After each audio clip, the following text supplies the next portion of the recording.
Marco Aurelio es conocido por ser el último de lo que históricamente se ha calificado como los emperadores buenos de Roma, siendo estos un total de 5, entre los que encontramos a Nerva, Trajano, Adriano, Antonino Pío y, por supuesto, nuestro protagonista Marco Aurelio. Antes de continuar, quiero decirte que este vídeo ha sido elegido por los miembros Arconte del canal, pero no me enrollo más. Continuamos. Aunque muchos tuvimos un primer contacto con este personaje tras su representación en la épica película de Gladiator, su historia era bastante diferente a lo que se nos contó y dejó ver en la ficción. No tuvo en ningún momento la intención de restaurar la República y acabar con el Imperio, o al menos no lo hizo nunca público, y tampoco fue asesinado por su propio hijo. ¿Quieres conocer más sobre este gran emperador y su filosofía? Pues ponte cómodo, coge algo de picar, porque comenzamos.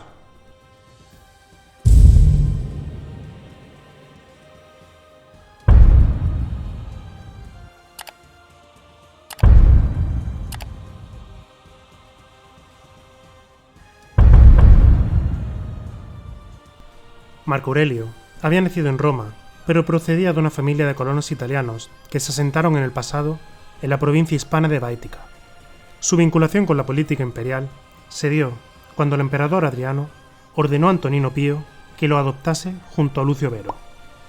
Para que no nos perdamos entre tantos nombres, quiero recordaros que Antonino Pío fue el sucesor de Adriano y por lo tanto el cuarto de esos 5 emperadores buenos. Marco Aurelio, por sangre, era sobrino de Antonino Pío, pero este deseo de incluirlo en la línea sucesoria fue porque Adriano se había visto muy impresionado de que un joven Marco Aurelio tuviese tanta inteligencia y franqueza hacia el emperador. Con el gobierno de Antonino Pío, Roma experimentó 23 años de tranquilidad y desahogo bélico.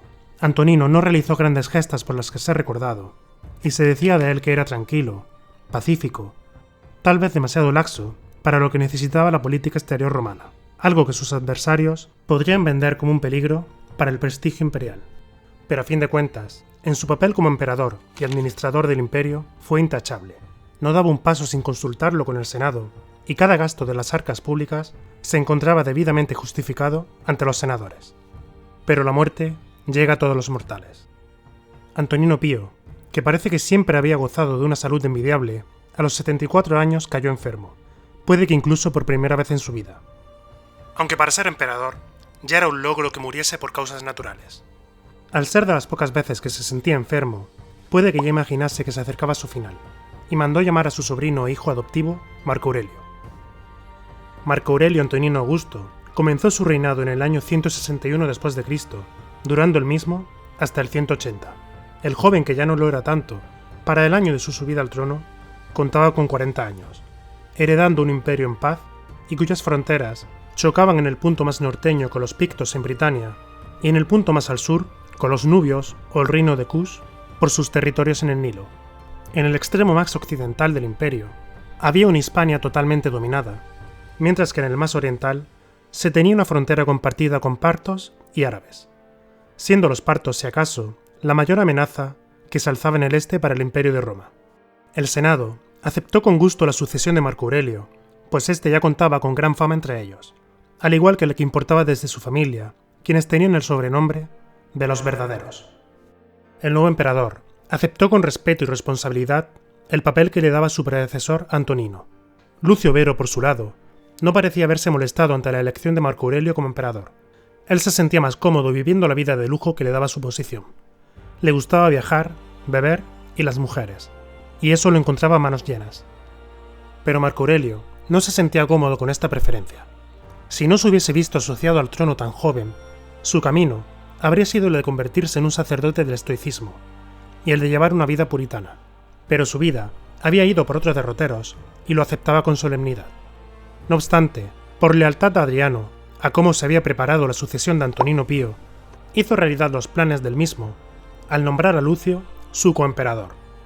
En cuanto a su aportación al mundo de la filosofía y al estoicismo, Marco Aurelio quizás no llegó a dedicar todo el tiempo que hubiese querido a esta materia, pero sí encontró tiempo para reflexionar en sus meditaciones. Parece que durante las campañas militares que lo ocuparon desde el 170 al 180.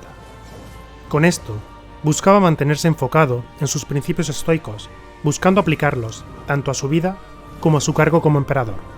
empleando siempre el autoanálisis y el autocontrol. En sus escritos, por lo tanto, trataba con temas tan trascendentes como la brevedad y transitoriedad de la vida. Enfatizaba en ese concepto que es el tempus fugit, el carpe diem o memento mori. La muerte es inevitable y hay necesidad de aprovechar cada momento. También buscaba mantener armonía con la naturaleza, aceptando que todo forma parte de un orden natural más grande, algo como el orden universal del cosmos. Aceptarlo significaba aceptar que las cosas son como son y vienen como vienen. No tenemos que resistirnos a ellas y debemos integrarlas. Como emperador, le preocupaba mucho que la justicia fuese una virtud central para él, siendo capaz de actuar con justicia y equidad en todas las situaciones. La justicia verdadera consistía en tratar a los demás como quieres que te traten a ti mismo. Para cumplir con esto, era necesario actuar con honestidad y equidad. Relacionándolo con lo anterior, veía a la justicia ligada con el orden natural y, por lo tanto, esforzarse en ser justos podía verse como colaborar con el cosmos y el orden natural de las cosas. En esencia, estar en armonía con la naturaleza. Cualquiera pensaría que un emperador, y más un emperador romano, podía tener una capacidad de actuación enorme y hacer mucho más que el resto de mortales. Pero la cabeza de Roma tenía claro que debía de practicar el control interno, conocer qué está bajo nuestro control y lo que no, siendo lo que sí podemos controlar nuestros pensamientos, emociones y acciones, pero nunca las acciones de los demás ni los eventos externos que son aleatorios en muchas ocasiones o responden a fuerza de la naturaleza que ya hemos mencionado. Dentro de sus escritos estaba también el concepto de amor fati, o mejor dicho, amor al destino, debido a que no podemos controlar una gran parte de las cosas que nos ocurren en el día a día o a lo largo de nuestra vida. Hay que pensar en cada evento como una ocasión para practicar la virtud y crecer como persona. De hecho, a su llegada a la silla curul, el mundo entero no tardó en ponerlo a prueba. Los enemigos de Roma, tras experimentar 23 años de pacifismo por parte del imperio, creyeron que éste se había vuelto más débil.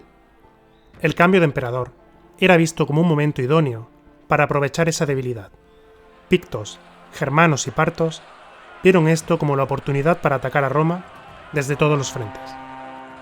A Oriente se mandó al coemperador Lucio Vero para que hiciese frente a los partos, pero este en Antioquía mantuvo una relación con una mujer llamada Pantea, a pesar de estar comprometido con la hija de Marco Aurelio, Lucila. Pero el romance en Antioquía no impidió el casamiento con Lucila, que se daba poco después, en el 163 o 164 después de Cristo.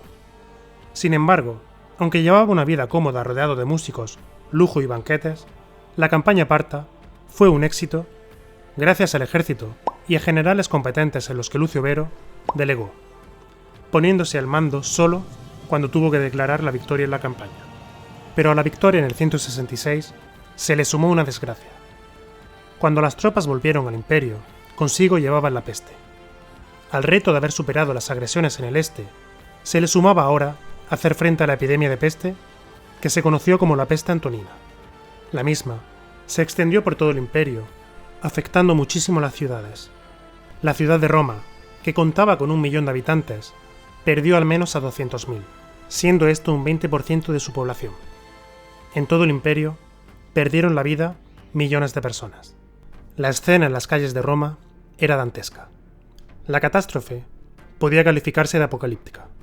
Muertos por las calles, sin comida, higiene ni trabajo. La medicina de la época poco podía hacer para paliar la situación.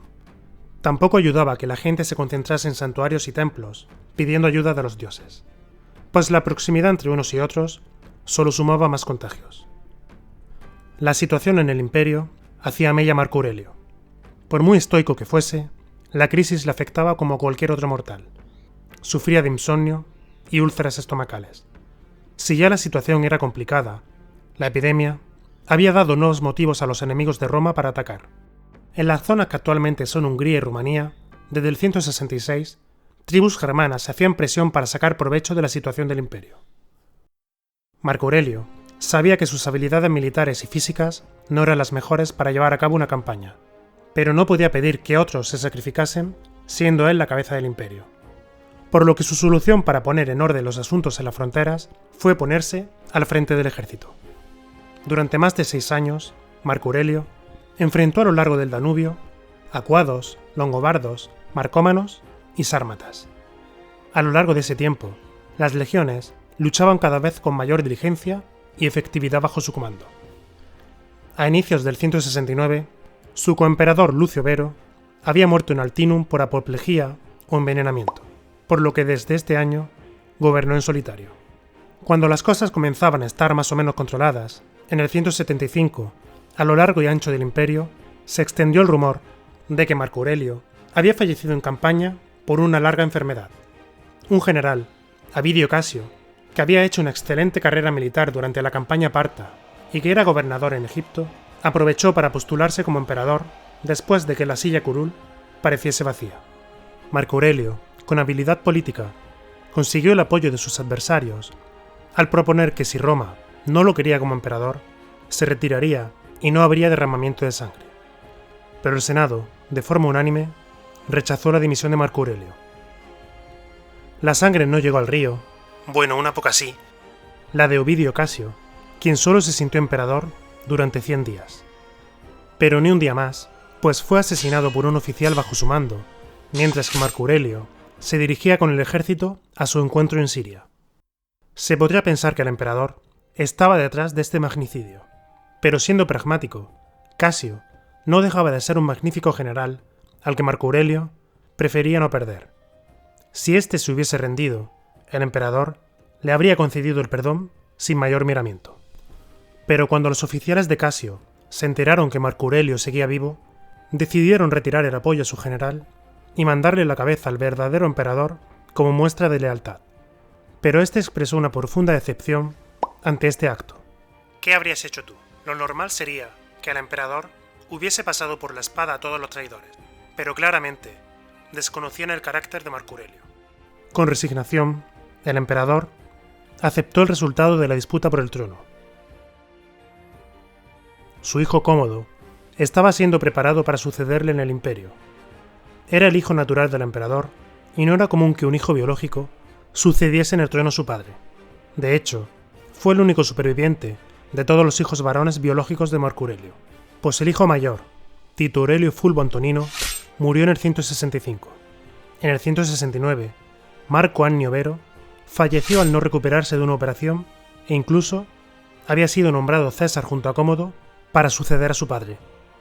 Preocupado por la muerte de sus hijos, el emperador buscó que Cómodo tuviese los mejores cuidados de su médico Galeno, además de una educación privilegiada para que tuviese lo que Marco Aurelio definía como una abundancia de buenos maestros.